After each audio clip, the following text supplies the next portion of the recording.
Hello and welcome back to the series where I talk about a random piece of music from my collection. Today I'm going to be talking about Life by Inspiral Carpets. This is Inspiral Carpets' first proper album. They're a band from Oldham, Manchester. They're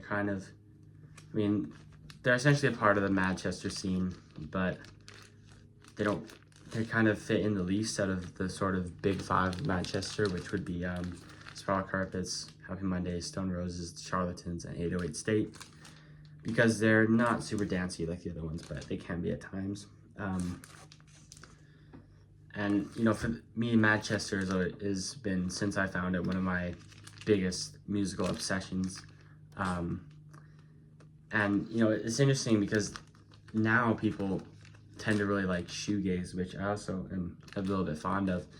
But I always wondered if Manchester would ever make a cultural comeback, especially because, you know, like, especially in the late 80s and early 90s, the music genres that got attention in the music press is really rapid fire. They're kind of hop on one train and then jump off it and then shit on the thing they praised before. First it was Manchester, then it was shoegaze, and it was grunge, and then I guess it was Britpop after that. Which grunge I never really give a fuck about. I don't really like it in any way, shape, or form. Shoegaze I like a bit, and then Manchester I absolutely love. So I always wondered if Manchester would kind of make that cultural comeback that shoegaze has. Although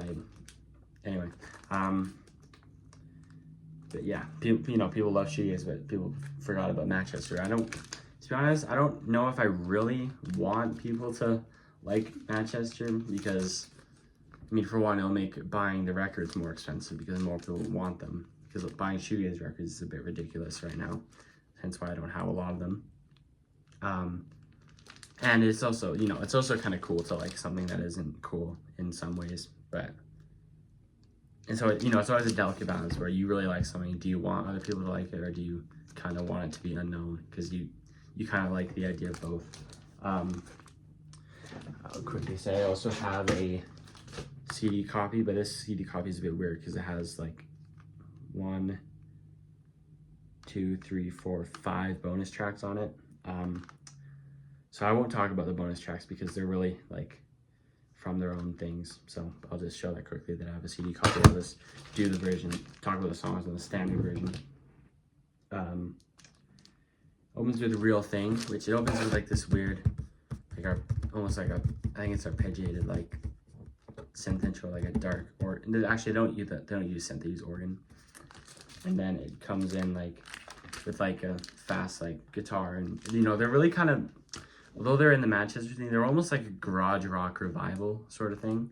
That is a good example of that. This Is How It Feels is their biggest song. It is track 3 on the album. It's like the most dark. I mean, they're definitely the darkest of the Manchester bands at times. They're not always dark, but especially their second album is very dark. That has a great vocal hook in the chorus, which is often all you need to get a chart hit. And the lyrics are quite interesting. I don't really want to talk about them specifically because I don't really know how to explain them. But anyway, Directing Traffic is cool because they after their first singer left, they auditioned for a new singer by playing an instrumental version of Directing Traffic on Other Side of Midnight, which is Tony Wilson's TV show, one of his TV shows, I guess. Besides Me is pretty good. Many Happy Returns is definitely one of the most garage rock ones. It's like, I don't know, I really always like Tom Hingley. He has a great voice, and it like showcases on songs like these. For me, the organ and the vocal is what stands out for me. She Comes in the Fall is one of the singles on the album. It's a fantastic single. It has like sort of marching band drums in one section. I think I watched a live show of them playing this at the GMX, and they had a marching band join them for She Comes in the Fall, which is pretty cool. Sun Don't Shine, another slow one, sort of the twin track to This Is How It Feels, but it's a bit like it doesn't have that as big a payoff in the chorus, if you will.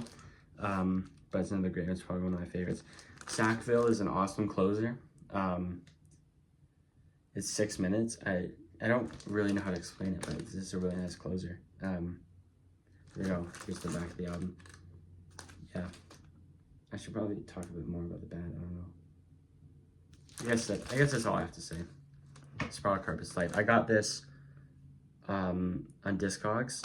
I got this at Recordland. I bought this one first, and I was like, because I really went through the phase of buying a lot of CDs for a while, because like, oh, I don't want to pay this much on vinyl, but then I realized some things you can actually find for a cheap price if you know where to look. Even though despite this being released in 1990, pretty much, if not the year when vinyl overtook CDs in sales. But anyway,